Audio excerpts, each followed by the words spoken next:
आज हमारे साथ जुड़ गई हैं रजनी जमाल जी इस लाइव इंटरव्यू में, जो पहले इन्होंने डीडीसी कैंडिडेट का चुनाव भी लड़ा था पैंथर्स पार्टी के साथ। उसके साथ साथ ये आम आदमी पार्टी महिला विंग प्रेसिडेंट भी थी जम्मू प्रोविंस में। तो आज हम फिर इनसे बात करते हैं। आज इसके साथ साथ ये 10+2 कंट्रेक्चुअल लेक्चरर फोरम की प्रधान भी हैं जम्मू कश्मीर की, कंटिन्यू है। रजनी जमाल जी, आपका फिर स्वागत है एक बार इस लाइव इंटरव्यू में वैली हेडलाइंस के साथ। Thank you sir.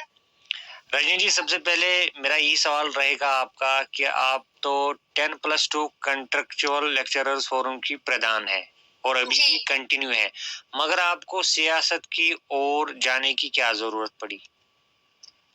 देखिए सर, हमने यहाँ पे 10+2 में अपना काफी समय दिया एज ए लेक्चर। मैंने मेरे साथ जितने मेरे कोलीग्स थे फार फ्लंग एरियाज में पढ़ाया जी।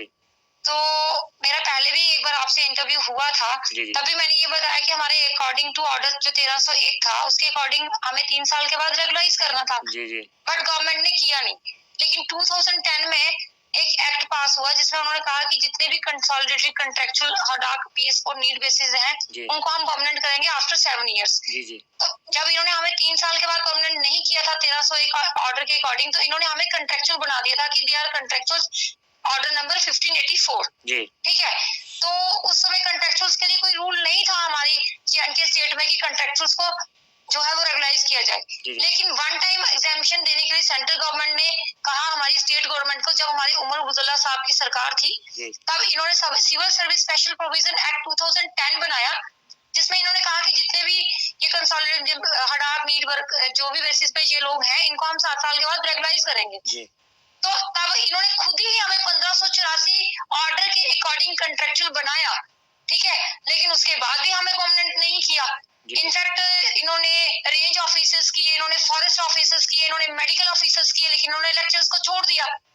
जबकि हम जो शिक्षक हैं वो बच्चों का भविष्य बनाते हैं।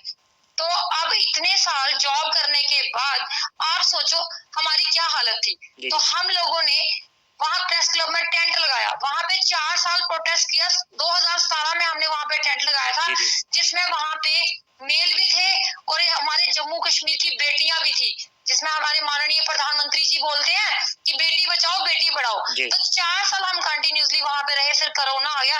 हमारे पास बीजेपी के एक्स जो डिप्टी सीएम है Nirmal Singh ji, ex deputy CM Kavinder Gupta ji, हमारे अभी के एमपी जुगल किशोर जी, सभी वहां पे आए और सबने हमें ये एश्योरेंस दी कि आपका राइट बनता है, हम आपको करेंगे। बट अभी तक रिसेंटली उन्होंने कुछ भी नहीं किया।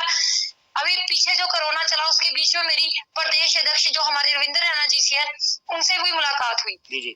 तो मेरे सामने उन्होंने गवर्नर साहब के जो प्रिंसिपल लॉ सेक्रेटरी होते हैं उनको कॉल की कि क्या इन लोगों का राइट बनता है 2010 के एक्ट के अकॉर्डिंग। तो उन्होंने कहा हाँ जी इनका राइट बनता है।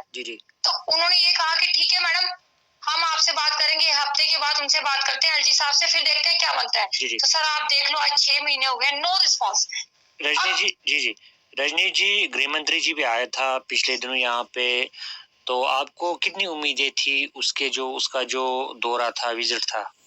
सर हमें बड़ी उम्मीद थी, हमें ये लग रहा था देखो अब हमारी तो वो हालत है ना सर, 4 साल मुझे लगता है कि बहुत बहुत बहुत एक अरसा होता है जिसमें छोटा बच्चा ना पैदा होने के बाद स्कूल में पढ़ने के लिए भी तैयार हो जाता है ना। तो मतलब तब हमें जस्टिस नहीं मिला। तो हमें ये लग रहा था कि चलो अभी बाकी लोग भी स्ट्राइक कर रहे हैं, हमारे लोगों के पास अब इतना फेयर भी नहीं है कि वो बेचारे आके अब फिर से प्रोटेस्ट कर सकें। लेकिन वो मुझे फोन करते हैं, उनकी इतनी हालत खराब है कि बच्चों की फीस तक देने के पैसे उनके पास नहीं है। तो क्या तो हमें ये बड़ी उम्मीद थी अमित शाह जी से कि अगर वो यहाँ पे गृह मंत्री हमारे आए हैं तो वो कुछ ना कुछ हमारे लिए कुछ करेंगे। क्योंकि रिसेंटली मेरे से बीजेपी ऑफिस से ये डाटा लिया गया कि मैडम जो 2010 के एक्ट के अकॉर्डिंग लोग आपके कितने लगे हैं और उसके बाद की स्ट्रेंथ कितनी है, तो मैंने उनको बताया। तो हमें बड़ी एक होप थी कि शायद वो हमारे लिए कुछ करेंगे।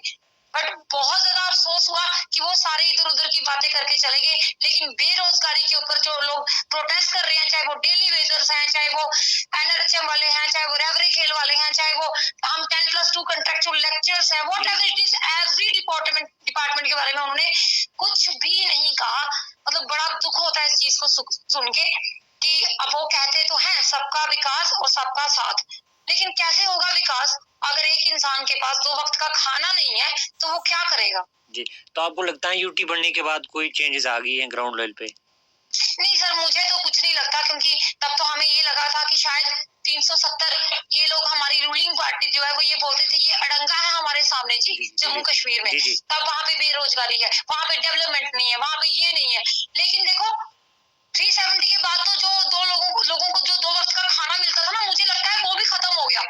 इतनी महंगाई हो गई है, जो बेचारा प्राइवेट जॉब करता है आज की डेट में, अगर वो 6-7 हजार रुपए पे लेता है तो वो कैसे सरवाइव करेगा? 1100 का सिलेंडर हो गया, 200 रुपए से ऊपर तेल किलो जा रहा है।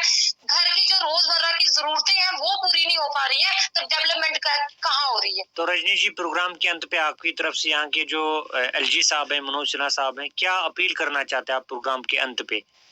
मैं तो अंत में यही कहूंगी कि मैंने एलजी साहब से पहले भी गुजारिश की थी और अब भी दोनों हाथ जोड़ के रिक्वेस्ट करती हूँ कि सर, आप पर्टिकुलर किसी एक पार्टी के नहीं है। एलजी जो होता है वो पर्टिकुलर किसी एक पार्टी का नहीं होता। आप जम्मू कश्मीर के एलजी हैं, तो आपको जम्मू कश्मीर के भविष्य के बारे में, और जो बेचारे प्रोटेस्टर्स बैठे हैं जिन्होंने किस तरह से अपनी जिंदगी गुजारनी है, जो लोग लगे हुए थे उनको निकाले हुए लोगों के बारे में सेंटर में बात करनी चाहिए, प्रधानमंत्री जी से बात करनी चाहिए, और हम लोगों के बारे में आपको सोचना चाहिए। और आने वाले यूथ के लिए जो है वो ज्यादा से ज्यादा जो है वो एम्प्लॉयमेंट क्रिएट करनी चाहिए, ताकि अगर नौकरी होगी, बच्चे पढ़ेंगे तो नौकरी के लिए पढ़ते हैं ना, तो उनको नौकरी मिलेगी तो वो बेचारे अपना घर चलाएंगे ना। जी जी। तो इसलिए वो आप पर्टिकुलर नहीं हो। हमने आपको जब भी देखा वहां देखा जो सत्ता है, सत्ता में आपको देखा, जम्मू कश्मीर के लोगों के साथ आपको नहीं देखा। आप तो हमारे एलजी हो ना, आप जम्मू कश्मीर के एलजी हो, तो जम्मू कश्मीर के हित की बात आप करिए सेंटर में जाके, ताकि हमें लगे कि हमारे एलजी साहब जो है हमारे लिए कुछ कर रहे हैं। रजनी जमाल जी, आपने हमारे साथ बात की इस लाइव इंटरव्यू में वैली हेडलाइंस के साथ। आपका बहुत बहुत धन्यवाद। Thank you sir.